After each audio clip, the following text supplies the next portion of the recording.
Mark talks about a philosopher named Buddha, who grew up in a palace and was raised under a lavishing lifestyle.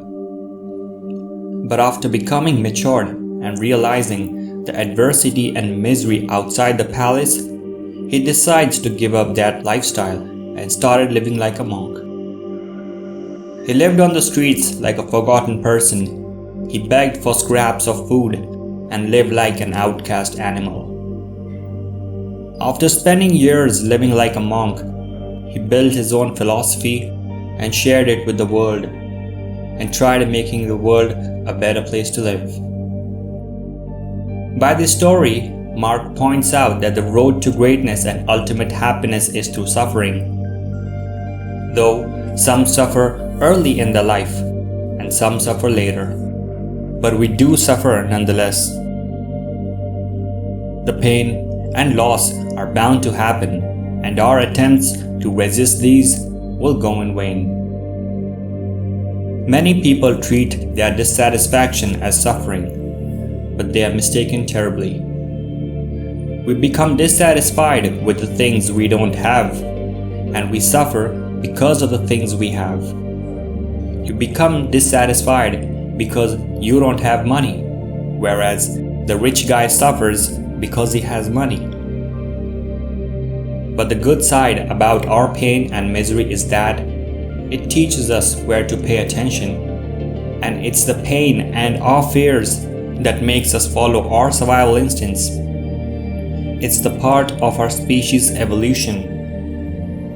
You see, problems never stop, they just get exchanged or upgraded.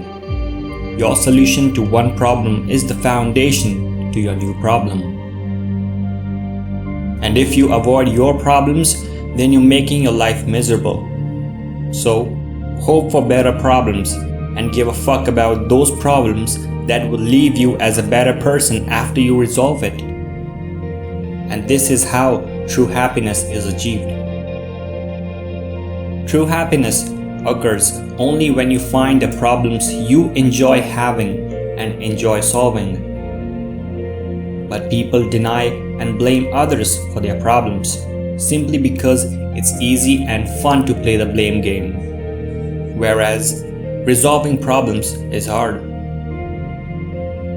You see, solving a problem is one's decision after all, and the reason why you chose to solve it is because you want to feel the change that lies to the other side. And you only attain that happiness when you experience pain in solving it. So, pain is the part of happiness. Sure, you want a good life, fuck ton of money, amazing partner, good sex, etc. But the question is, what pain you're ready to suffer to achieve that life? What problems are you ready to face? Because happiness requires struggle. In this part, Mark talks about a person named Jimmy, who happens to be a man full of words but no action. But even after all this delusional self-confidence, he always felt happy and believed his own bullshit. Though he never ends up miserable, but it was fascinating to observe him. Mark argues that even though people with higher level of self-esteem tend to perform better and encounter less problems, but the practice to elevate self-esteem by pushing grades, giving participation awards, self-help motivation is just wrong. Making someone believe that they are special will backfire the moment he experiences the ruthless real world. And these same people who made him feel special will be labeled as fake people in his eyes. It's the failure and misery that are necessary for strong-minded and successful people. And your self-worth is measured through your feeling towards your negative aspects. And it's true that there's no such thing as personal problem, and there's nothing special about your problems, because there will be millions of people facing same problems as you. So, thinking that you're special here? Well, you're not.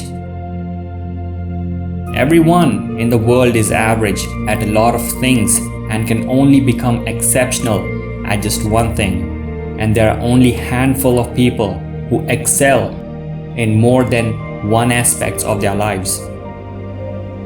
But we live in the era where only extreme aspects of one's life gets recognition and publicity.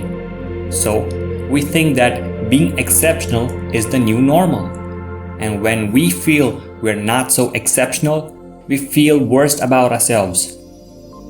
And this is where we fail ourselves. Because you see, the ones who are truly exceptional never treat themselves as exceptional. Rather, it's the constant improvisation where they focus and they invest their resources. Just like how your physical appearance is at the best when you consume healthy food, which you hate, similarly, your emotional and mental state is at the best when you embrace your negative aspects and work on it.